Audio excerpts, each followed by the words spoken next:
I mean, obviously, I reckon they could rig an election one way or another. With so many voting machines and stuff like that, they could, rig an election if they really wanted to. Although doing it without being exposed might be more difficult. But if they can't rig an election, I mean, maybe they'll just try and, who knows? When I say they, I mean like the Washington kind of deep state intel agency conglomerate type thing.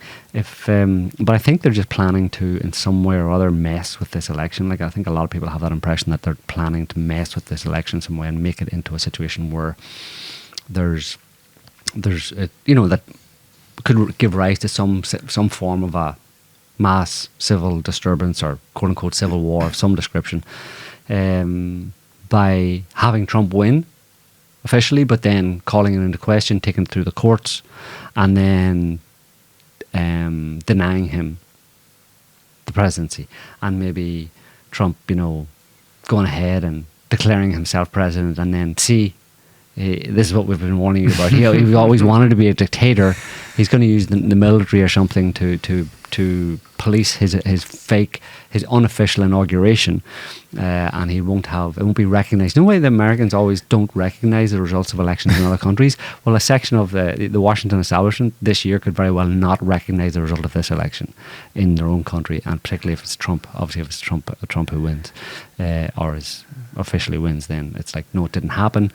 And he's not our president, and he can take up residence in the White House, but Congress was going to be split, I suppose, but a big part of Congress, or majority of Congress, will not recognise him as president. So then Congress will run the country and the White House will just go fish. Trump can do whatever he thinks he wants to do, but we're not, there'll be a separation basically, a clear separation between, Congress won't play ball with the White House basically at all. So you're still going not approved funding. You're still going with the FUBAR this election. Yeah, I think so. Yeah, FUBAR. Yeah, some description. You've a vivid imagination. Yeah, that's all I can say. Well, or it could play out like this. You just look at the way they're going. This is how I imagine the CIA hopes it'll go. Real world example. So Imran Khan was the democratically elected Prime Minister of Pakistan. Well, that's a joke, that whole thing.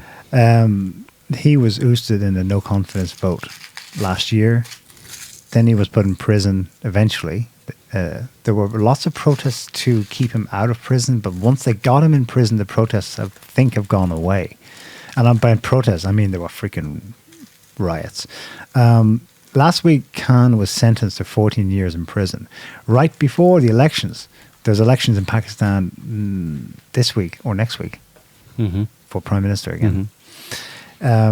He was essentially imprisoned for leaking the very cable between Pakistan's ambassador in Washington to someone else who was technically working under Khan in the Pakistani government back in Islamabad. The contents of which concerned, quote, this is from Wikipedia, the US State Department encouraging the Pakistani government to remove Khan from office because of his neutrality on the Russian invasion of Ukraine. It's all laid out here in the Wikipedia page. There's a key paragraph here.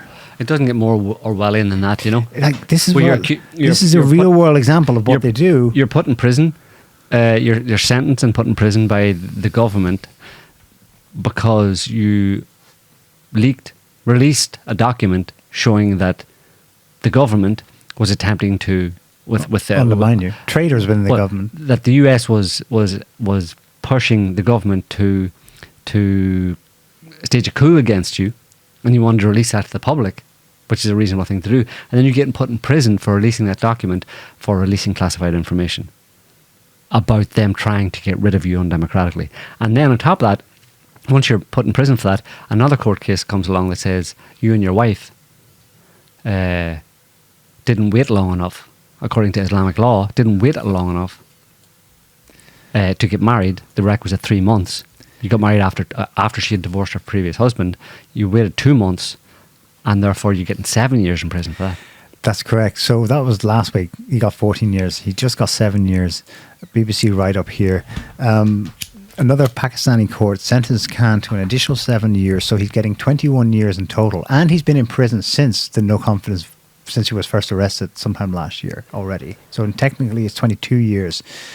This report actually says nothing about how ridiculously unjust this whole thing is. In this report, the BBC is just happy Orwellian. about They're it. just stating just matter Pure of factly. facts. Because that's just their impartiality. Imran right? Khan, who's half British. I mean, he's famous in England. He was a celebrity in England, and they just write him off. Good luck. He's sent down the memory hole because he was popular and democratically elected, right. and because here's BBC would normally be all over something like that if it was on the other side of the ideological fence. But absolutely, but because he's Pakistan's Trump in quotes, can you put up that Wikipedia page, Imran Khan?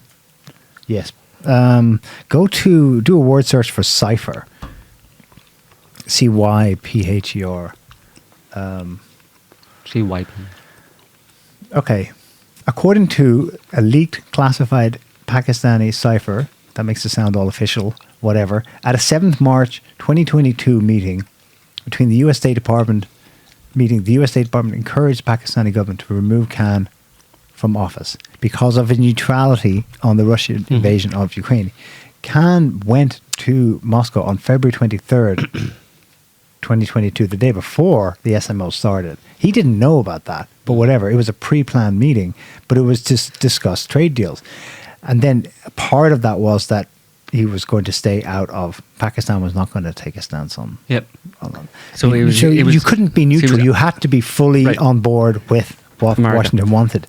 He was arrested, ousted for wrongthink. That was 7th March. The next day, Pakistan can be organized for the opposition parties to submit the motion of no confidence. He fought back 2 weeks later, March 27th, waving there's footage of it online. It was in the news in Pakistan, waving a copy of this document that showed that there was a traitor working in his government with the US State Department to remove him.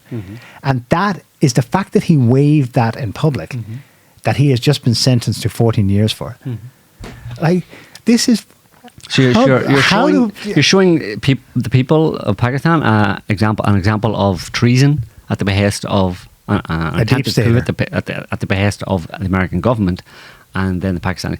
Well, I think I've said this before. Pakistan has been for 40 years, or since its creation almost. It was a British protectorate. Basically, it was a British vassal state, and since then, afterwards, it was an American vassal state. It's entirely the military complex and the government structure in Pakistan has always been wholly,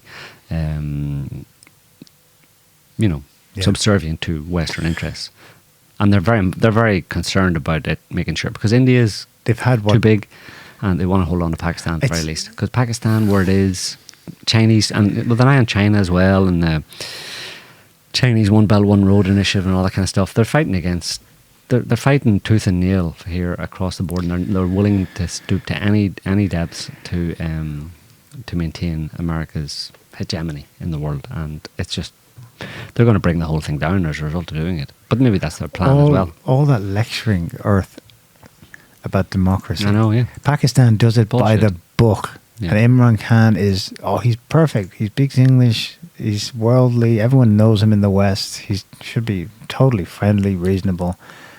And then they do this to him.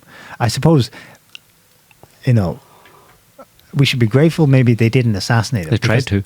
They tried to, because they did assassinate Bhutto. Peninsula Bhutto, yep. For the same reason. For the same reason. When someone tries to actually do something for a country of 250 million people, no. Not allowed to. Washington puts a call in, and the next day, the network in that country of 250 million people is organized. Yep. And you're gone.